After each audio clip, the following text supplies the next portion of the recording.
Assalamualaikum warahmatullahi wabarakatuh.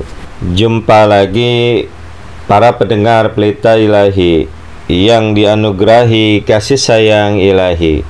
Hari yang berbahagia ini akan disampaikan berkenaan dengan corak kedatangan Al-Masih dan Mahdi di akhir zaman. Al-Masih tidak datang dari langit. Nubuatan tentang kembalinya seorang nabi atau utusan Allah Ta'ala adalah sebuah elemen umum di antara banyak agama, baik Buddha, Krishna, dan lain-lainnya telah dinubuatkan kedatangannya kembali.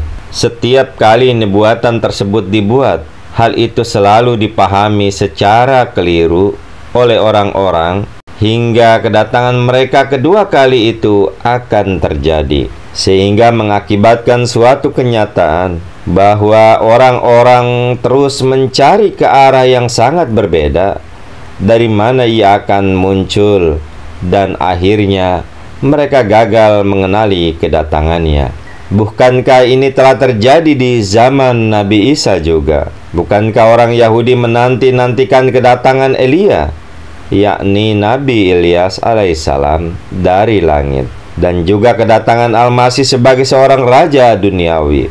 Benar, Yesus memang datang sebagai Al-Masih itu, tetapi tak seorang pun menyaksikan Nabi Elia turun dari surga sebelum kedatangan Yesus atau Nabi Isa alaihissalam. Inilah yang menjadi pendapat utama orang-orang Yahudi. Mereka memperolok-olokkan para pengikut Nabi Isa alaihissalam dengan mengatakan, tentu saja kami akan percaya pada Al-Masih Anda, tetapi pertama-tama perlihatkanlah mana Elia.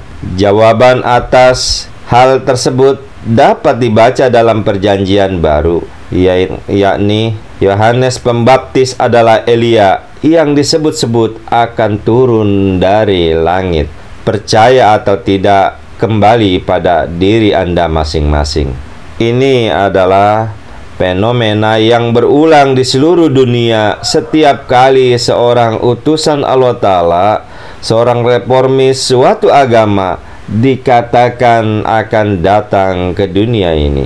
Sang reformator tidaklah turun dari langit, melainkan selalu dilahirkan dari seorang manusia biasa yang dianggap paling rendah di negeri tersebut. Orang-orang dari belahan dunia lain tidak memahami bahwa seorang reformator atau utusan dari Tuhan bisa muncul dengan cara seperti itu. Sebaliknya, mereka terus saja mengharap-harap ia akan turun dari langit. Namun tidak ada orang semacam itu atau nabi manapun yang pernah muncul kembali turun dari langit, meskipun banyak yang telah beranggapan ia telah naik ke langit. Ingat, hanya anggapan. Keyakinan kami Jamaah Muslim Ahmadiyah adalah apa yang belum pernah terjadi sebelumnya tidak akan pernah terjadi di masa depan. Sayangnya, manusia kembali terus terjerumus ke dalam kesalahan-kesalahan yang sama, dan fenomena keagamaan ini kembali mengemuka, tetap seperti yang telah terjadi sebelumnya. Menurut pandangan kami Muslim Ahmadiyah, kemunculan agung yang sama telah terulang dalam pribadi pendiri Jemaah Muslim Ahmadiyah, yakni Hajrat Mirza Ghulam Ahmad. Seandainya kemunculan Al-Masih kedua terjadi dengan cara yang lain, tentunya seluruh tujuan agama akan hilang sirna. Jika seseorang muncul dalam jasad kasarnya dengan cara semacam itu, turun dari langit, sehingga setiap orang mau tidak mau harus beriman kepadanya, sebagaimana ibaratnya munculnya matahari, bagaimana mungkin umat akan diperbaiki, akan direformasi?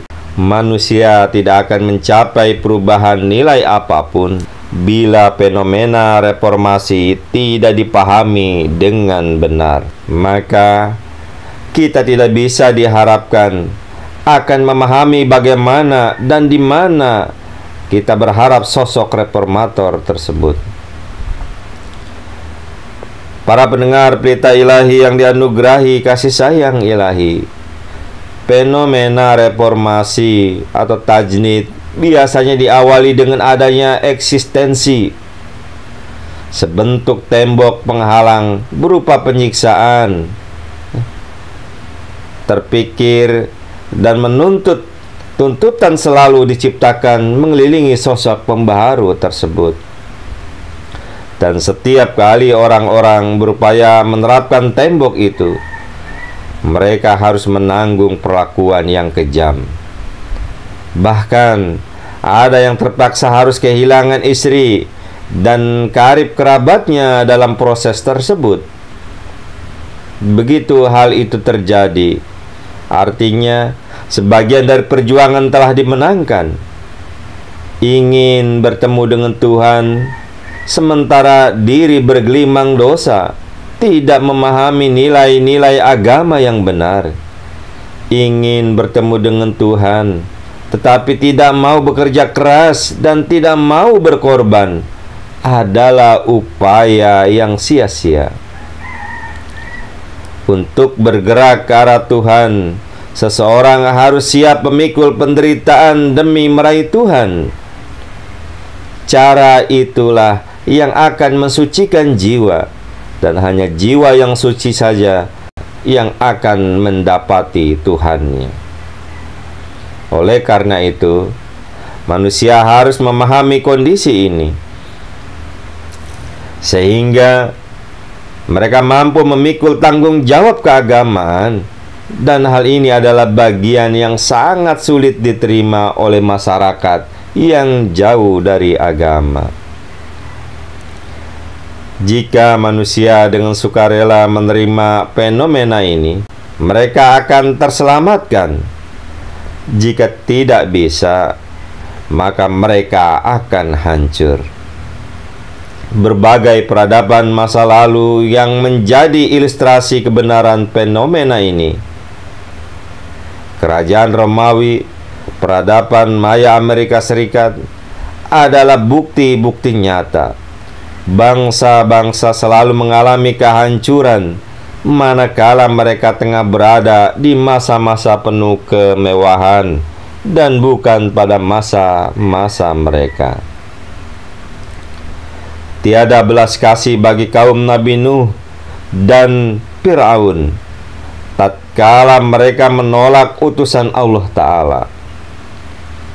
Pelajarilah kembali sejarah bangsa-bangsa Yahudi dan saksikanlah kehancuran demi kehancuran mereka yang ditimpakan oleh kekaisaran Romawi tatkala mereka tidak mengindahkan peringatan dari Al-Masih mereka. Jika kita meninjau kembali sejarah masa lalu, maka mudah dan menjadi tempat bersama untuk menyaksikan betapa bodohnya mereka yang telah mengabaikan hal yang sangat pasti. Namun, bila kita mengandaikan diri kita sendiri kembali ke periode tersebut, kita akan mulai memahami apa yang terjadi pada orang-orang ketika utusan itu muncul. Mereka menginginkan agar utusan Allah Ta'ala itu tunduk pada nilai-nilai, pandangan, dan doktrin yang ada pada mereka. Namun mereka tidak menyangka bahwa sosok utusan tersebut akan muncul dari kalangan mereka sendiri dan mengabaikan masyarakat, serta mengira sama sekali tersesat dan tidak berguna. Mereka tidak pernah mengira bahwa sosok utusan tersebut akan berkata kepada mereka bahwa mereka harus melakukan perubahan pada diri mereka, atau jika tidak, mereka akan mengalami kehancuran. Para pendengar Pelita Ilahi yang dianugerahi kasih sayang ilahi, fenomena ini selalu terjadi, dan pendiri Jamaah Muslim Ahmadiyah, Hadrat Mirza Ghulam Ahmad, benar-benar melewati situasi seperti hal itu. Para reformator selalu muncul dari orang-orang yang dipandang rendah oleh peradaban besar. Dan pada tahun 1889, ketika landasan gerakan Muslim Ahmadiyah diletakkan oleh pendirinya Hadrat Mirza Ghulam Ahmad dari Qadian, inilah klaimnya. Dan bertahan seperti itu. Bagaimana ia diperlakukan oleh kerajaan Inggris, rakyat India, dan umat Islam. Mereka semua mengolok-oloknya. Seorang yang lahir di sebuah desa kecil 12 mil dari peradaban terdekat, tanpa jalur kereta api ataupun kantor telegraf, sebuah desa terbelakang, kecil dan terpencil. Namun terdengar sebuah suara dan menyeru bahwa Tuhan telah menunjukku dalam nama Isa, agar aku memanggil seluruh dunia menuju persatuan yang telah dinanti-nantikan selama berabad-abad, baik oleh kaum Muslim maupun Kristen. Hadrat Imam Mahdi bersabda, "Saya tahu bahwa saya akan ditolak, namun mereka yang benar-benar berdiri di atas nilai-nilai agama dan telah diutus oleh Allah Ta'ala, dialah yang pada akhirnya akan menang."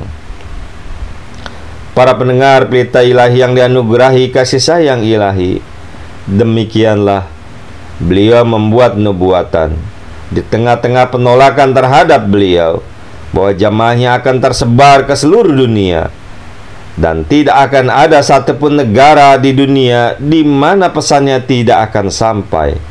Dari satu orang sendiri dan dikucilkan dari sebuah desa terpencil di India, gerakan ini sekarang telah mencapai puluhan juta di 220 negara. Jika ini bukan Al-Masih dan Mahdi yang benar, tidak akan mungkin terjadi.